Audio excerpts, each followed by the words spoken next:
Vamos a comenzar ahora una serie de videos, una vez que ya los instrumentos, en usarlos en circuitos y calcular los errores de medición que producen. ¿Ok?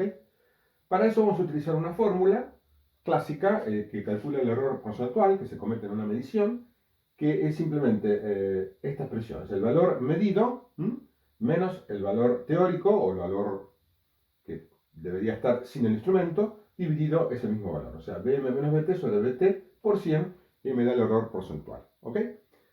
B, bueno, significa valor acá, no significa potencial. Esto puede ser cualquier magnitud. Puede ser corriente, potencial, resistencia, bueno, cualquier magnitud es la magnitud medida menos la magnitud teórica dividido esa magnitud teórica por 100. De esa manera calculamos entonces el error. Noten que el signo también aparece automáticamente. Si el valor medido es menor que el valor teórico, esta resta negativa, el error va a ser entonces negativo, se dice que es error por defecto. Si es mayor, es positivo, si este es mayor que este es positivo, el error es por exceso. ¿Ok? Esto es independiente del error propio del instrumento. Los instrumentos tienen un propio error. Si un instrumento, por ejemplo, es de un ampere, un amperímetro, y marca, por ejemplo, medio ampere, bueno, si la correcta es medio ampere, a lo mejor no marca exactamente medio ampere, puede marcar 0,51 o 0,49 ampere. Ese es el error propio del instrumento, que está relacionado con la construcción del instrumento, la escala, la sensibilidad que tiene, una serie de cosas que viene ya marcado por el fabricante. O sea que uno cuando compra el instrumento va a decir un ampere más menos, una escala de un ampere más o menos, por ejemplo, 1%, medio por ciento, 1 por 1000, lo que fuera. ¿Ok? Ese es el error propio del instrumento. Acá vamos a calcular no los errores propios, porque esos son, insisto, de fabricación, sino los errores producidos por la inserción del instrumento en un circuito existente. ¿Ok? Vamos a estudiar entonces los dos casos, el amperímetro y el voltímetro, en casos muy simples, y vamos a ver qué pasa. Miren este circuito, extremadamente simple. Tengo un amperímetro de 1 ohm. Tengo una batería de 10 voltios y una resistencia de 10 ohms. Más simple no lo pude haber hecho. ¿Cuál es la corriente teórica? Bueno, 10 voltios de 10 ohms, 1 ampere. Ningún problema. Vamos ahora a insertar en el circuito un amperímetro. El amperímetro tiene 1 ohm, por definición mía. Ese ohm es la resistencia amperométrica. Es el paralelo de la shunt con la RG, recuerden. La total. Ya calculé mi shunt y calculé RA. Así que de eso digo que es un ampere, un ohm, perdón. ¿Cuánto vale la corriente ahora medida entonces? La que pasa por el amperímetro es 10 voltios dividido 11 ohms. ¿Ok? 10 más 1 de acá. Total, 0,91 amperes. ¿Cuál es el error entonces? Aplicando la fórmula, la I medida 0,91 menos 1 dividido 1 por 100 me da 9% negativo. O sea, se comete un error del 9%. Es un error muy significativo. ¿Por qué pasa eso? Bueno, porque 1 versus 10 es importante. ¿Sí? ¿Ok? Claro. No digo del orden, pero hay un factor de 10 veces mayor nada más. Para que ustedes vean, he hecho dos cálculos adicionales, imaginando dos escenarios diferentes. Uno sería si la resistencia esta, en vez de ser 10 ohms, fuera 100 veces más. En vez de 100 ohms, de 10 ohms, perdón, va a ser entonces 1000 ohms, 100 veces más. ¿Cuál es el error? Haciendo los mismos cálculos, no los voy a repetir acá por supuesto, lo son ustedes, el error es de menos 0,01%. Fíjense que el error es 100 veces menor prácticamente, de un casi 10% a un 0,1%. La resistencia aumentó 1000 veces. ¿Qué significa esto? Que va a depender entonces del circuito el error que se cometa. También puedo hacer lo siguiente, usar este circuito para medir con 10 ohms todavía, como al principio, pero usar un instrumento de mayor sensibilidad que en vez de tener un ohm de resistencia interna tenga, por ejemplo, una centésima de ohm, un instrumento de super precisión de laboratorio. Entonces, ¿cuál es el error? También del orden de esto, porque acá la resistencia va a ser 100 veces menor. Entonces, como ustedes ven, el error depende no solamente del instrumento, sino del circuito en que lo coloque. ¿Cuál es lo que aprendemos de esto? ¿Qué es lo que aprendemos de esto? Aprendemos lo siguiente, que no existe un amperímetro ideal. El amperímetro ideal, por supuesto, sería con resistencia igual a 0, entonces no afectaría para nada al circuito, pero como eso no existe, ¿qué es lo que conviene elegir? Siempre un instrumento de la menor resistencia posible. ¿Ok? Son instrumentos más caros, por supuesto. Cuanto menos resistencia tiene, más precisión tiene, más sensibilidad tiene, más caros. Ahora bien, si yo tengo un instrumento no tan bueno, lo puedo usar también. ¿Cuándo lo puedo usar? Sin ningún problema. Cuando las resistencias dentro del circuito, como ustedes ven acá, 1000 ohm, es despreciable, digamos, 1 ohm es despreciable respecto a esta. ¿Ok? Así que va a depender del caso. Insisto entonces, para resistencias altas no hay problema, puedo usar instrumentos de calidad media. Si las resistencias del circuito son bajas, ahí tengo entonces que optar por un instrumento de mayor sensibilidad. ¿Ok? ¿Está clara la idea? Esto entonces es un circuito extremadamente simple. Vamos a un voltímetro.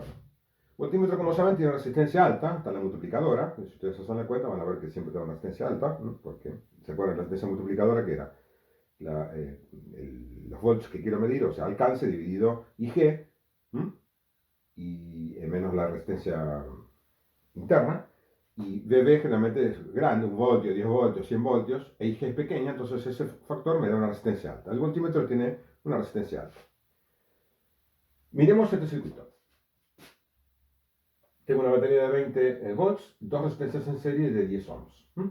Y quiero medir la diferencia potencial entre A y B. O sea, sobre esta resistencia. Bueno, la parte clásica, ¿qué hago? IT, o sea, la teórica, es 20 voltios dividido 20 ohm, es 1 ampere, y VAB es entonces 10 voltios. Obviamente, esto se llama en la jerga divisor de tensión, ¿no? Si tengo dos resistencias iguales, la tensión esta va a mitad y mitad. Por eso se llama divisor de tensión. Bien, esto es la parte teórica muy sencilla.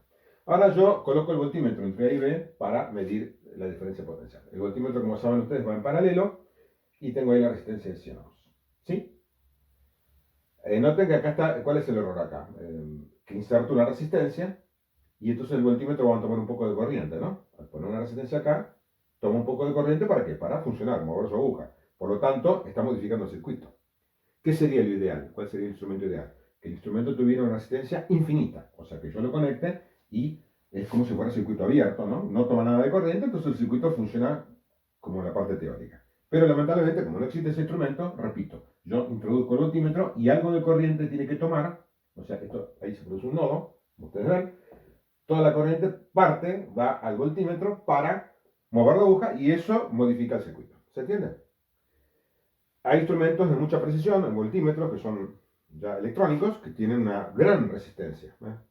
10 millones de ohm, por ejemplo. Entonces son instrumentos ideales para medir casi sin error, porque toman pero muy poca corriente.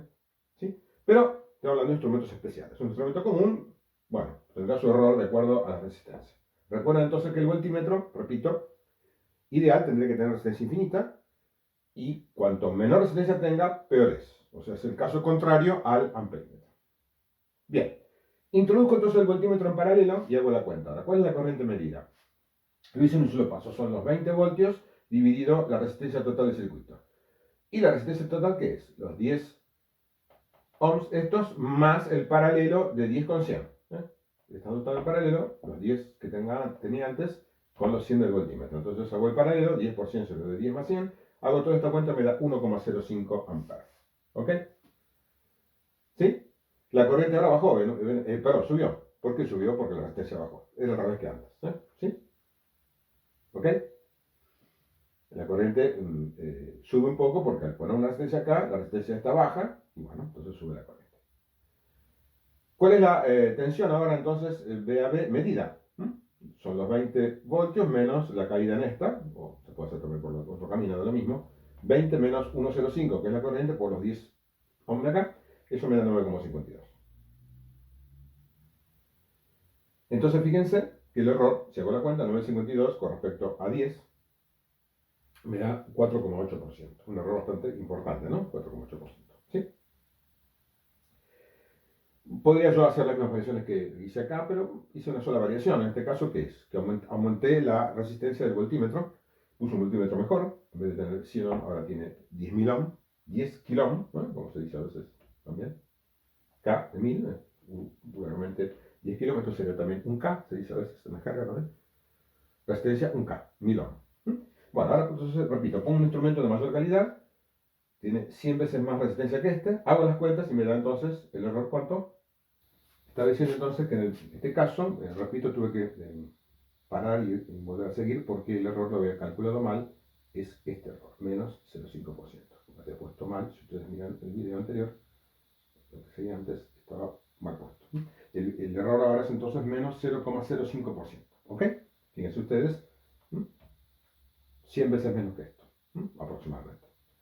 Entonces, ¿qué conclusión sacamos? Que con un voltímetro de mejor calidad, mayor resistencia interna, el error baja bastante, como ustedes ven. Entonces también, como en el caso del amperímetro, depende no solamente del instrumento, sino del circuito que ponga.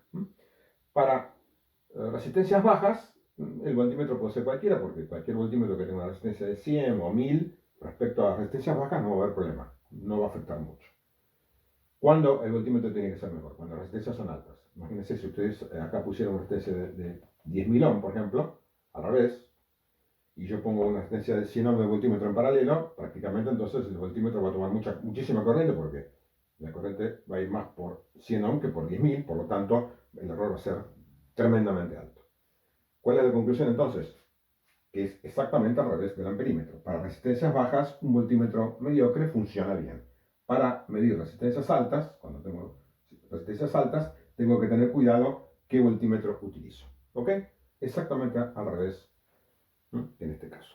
Entonces, para concluir, los amperímetros, hay que tener cuidado cuando uno mide con amperímetros, cuando mide con resistencias bajas. Hay que ver qué tipo de instrumento uso. Para resistencias altas, no hay problema.